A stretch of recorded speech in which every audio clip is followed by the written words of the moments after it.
السلام علیکم ورحمۃ اللہ وبرکاتہ۔ ناظرین، استقبال ہے فکر و خبر اسٹوڈیو میں رضوان احمد ندوی ملکی اور عالمی اہم اور خاص خبروں کے ساتھ۔ تو ناظرین، خبروں کی تفصیلات سے قبل ایک نظر ہیڈ لائنز پر۔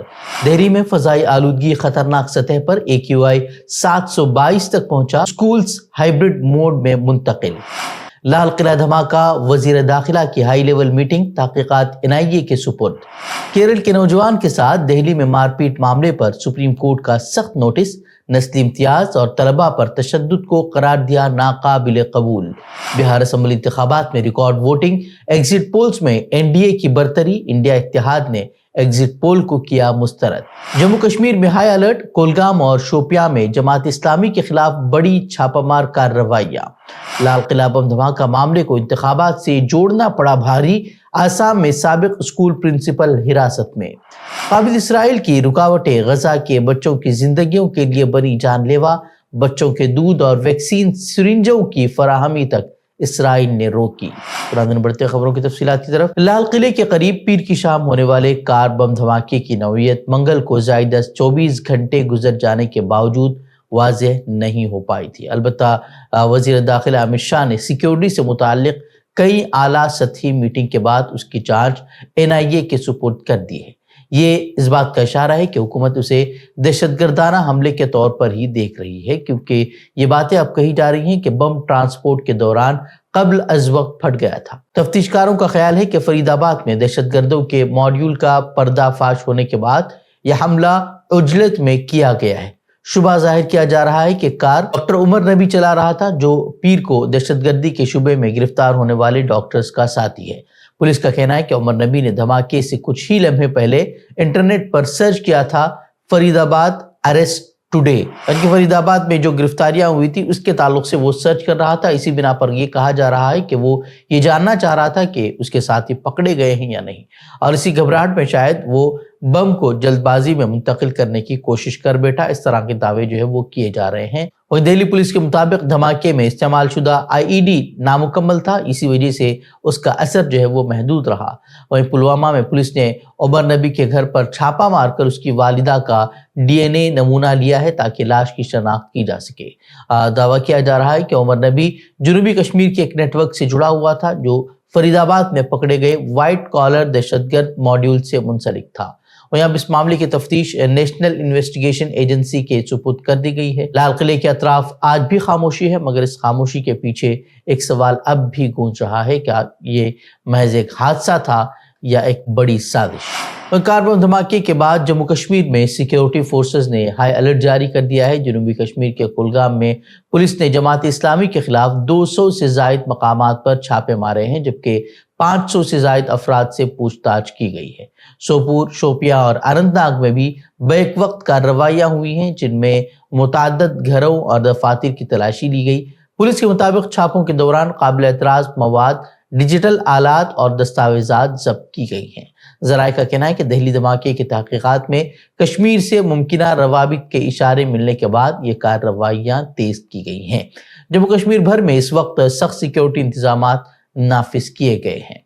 بہار اسمبلی انتخابات میں ریکارڈ توڑ ووٹنگ ہوئی ہے، جو کہ ریاستی انتخابات کی تاریخ میں سب سے زیادہ شمار کیا جا رہا ہے۔ تقریباً تمام ایگزٹ پولز میں NDA اتحاد کو برتری دکھائی جا رہی ہے، جبکہ انڈیا اتحاد نے ان نتائج کو مسترد کرتے ہوئے اپنی کامیابی کا دعویٰ کیا ہے۔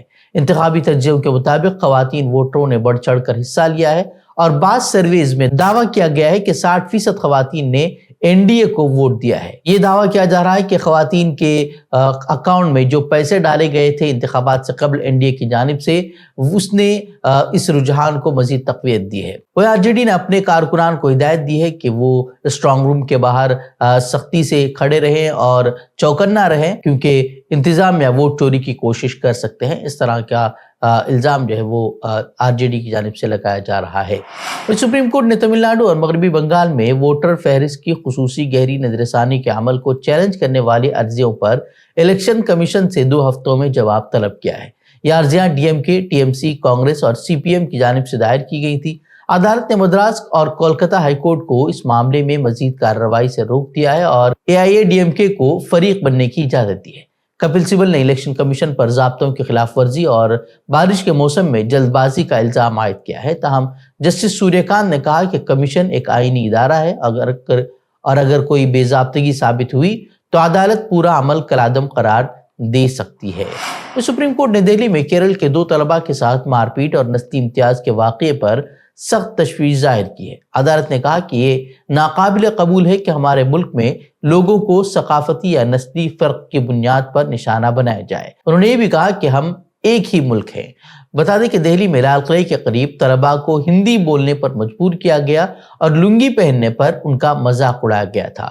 بینچ نے مرکز سے وضاحت طلب کرتے ہوئے کہا کہ ایسے واقعات کے تدارک کے لیے کمیٹی کو زیادہ فعال ہونا چاہیے۔ عدالت نے عرضی گزار کو مرکز کی اسٹیٹس رپورٹ پر جواب داخل کرنے کی ہدایت بھی دی ہے۔ آسام کے کیچر ضلع میں سابق اسکول پرنسپل نظر الاسلام کو اس وقت حراست میں لیا گیا جب انہوں نے سماجی رابطے کی ویب سائٹ پر دہلی کے لال قلعے کے قریب کار دھماکے کے بارے میں الیکشن از کمنگ کا تبصرہ کیا تھا، جسے پولیس نے واقعے کو سیاسی رنگ دینے کی کوشش قرار دیا۔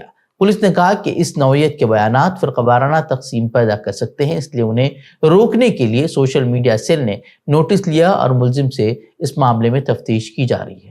وہ اس واقعے کے تناظر میں آسام کے وزیر اعلیٰ ہیمنت بسوا سرما نے سوشل میڈیا کنٹرول سخت کرنے کی تیاری کا اعادہ کیا تھا اور انہوں نے ایسے پوسٹ کے خلاف اس کے پس منظر کی جانچ کا بھی حکم جاری کیا ہے۔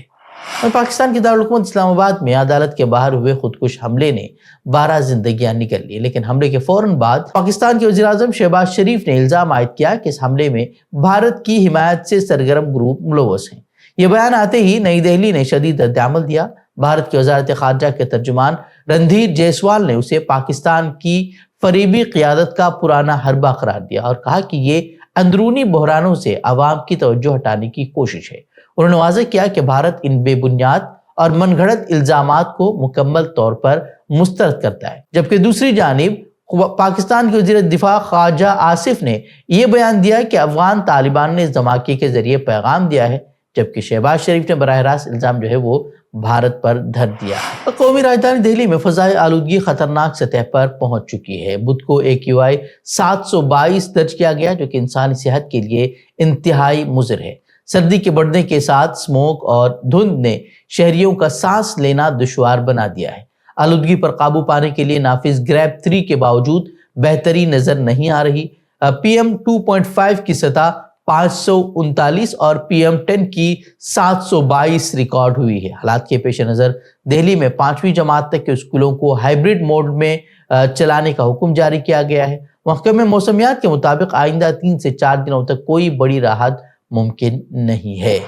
اقوام متحدہ کے ذیلی ادارے یونیسیف نے خبردار کیا ہے کہ اسرائیلی قابض افواج نے غزہ میں بچوں کے لیے ضروری سامان بشمول دودھ کی بوتلیں اور ویکسینیشن کے لیے سرنجیں روک دی ہیں۔ ادارے کے مطابق جنگ بندی کے نازک حالات میں بچوں کی ویکسین مہم جاری رکھنے کی کوشش کی جا رہی ہے، لیکن 1.6 ملین سرنجیں اور شمسی توانائی سے چلنے والے فریج کی ترسیل اسرائیل کسٹم کی جانب سے ابھی تک کلیئر نہیں ہوئی ہے۔ یونیسیف کے بیان میں کہا گیا ہے کہ ان کا ادارہ غزہ میں تعمیر نو اور بحالی کے لیے تیار ہے، لیکن اسرائیلی پارلیمنٹ کی پابندیوں کے باوجود بچوں کی صحت اور حفاظتی اقدامات کو یقینی بنانا ایک بڑا چیلنج بنا ہوا ہے۔ تو ناظرین، خبریں مزید خبروں کے لیے آپ ہمارے ویب سائٹ www.fikrakhbar.com کی طرف رخ کر سکتے ہیں۔ ویڈیوز کے لیے ہمارے YouTube چینل کو سبسکرائب کریں۔ تو ناظرین اجازت دیں، السلام علیکم ورحمۃ اللہ وبرکاتہ۔